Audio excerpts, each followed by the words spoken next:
Autrefois, une race de chasseurs exceptionnels, les Baya, chassaient le python d'une façon tout aussi extraordinaire, en employant un appât humain. Il arrive que les hommes de Mbao aient eux aussi recours à cette technique. Naina, le chef pisteur, va introduire une jambe dans le terrier et la fera avaler volontairement par le python.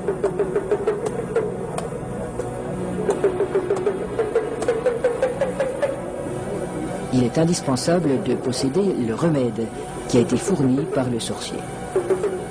Cette mystérieuse préparation, à base d'herbes et de racines écrasées, n'a pas qu'un effet psychologique.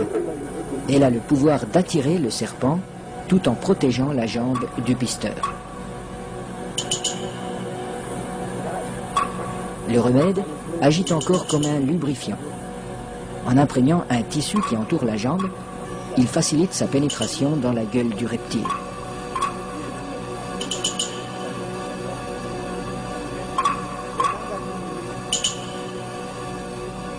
La jambe appât restera en principe intacte, car le python avale simplement cette proie qui vient à lui. À peine sera-t-elle attaquée superficiellement par les subdigestifs.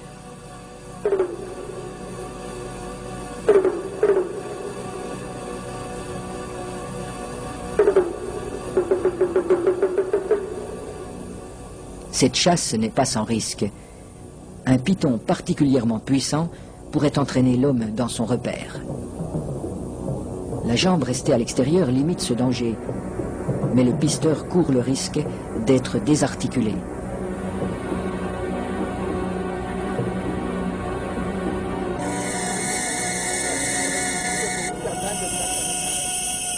Pour rendre l'attente moins pénible, mais aussi faciliter le glissement des corps de l'homme et de l'animal, on place des feuilles fraîches sous le pisteur.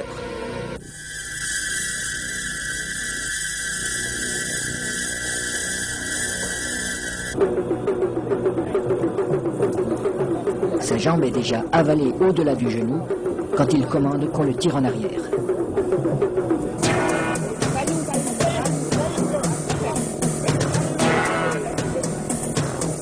Refusant de laisser échapper sa proie, le python apparaît. Les aides tirent de façon irrégulière. Il secoue le python pour l'empêcher de trouver un point d'appui. Le pisteur relève son pied à angle droit pour ferrer le serpent, à la manière d'un hameçon. L'animal se sent piégé, mais il ne peut plus lâcher la jambe. Le python est maintenu allongé. Il faut éviter qu'il ne s'envole. Cette position lui enlève une grande part de sa force.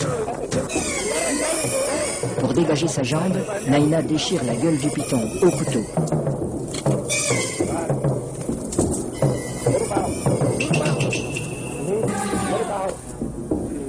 Puis, il lui tranche la tête. Les autres pisteurs relâchent progressivement le serpent.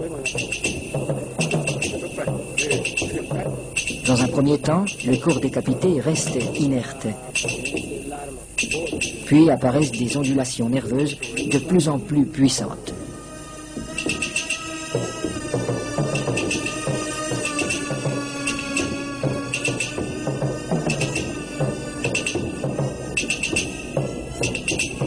Il bougera ainsi pendant près d'une heure, prenant presque des positions d'attaque, comme s'il cherchait toujours, au-delà de la mort, à menacer ses assaillants.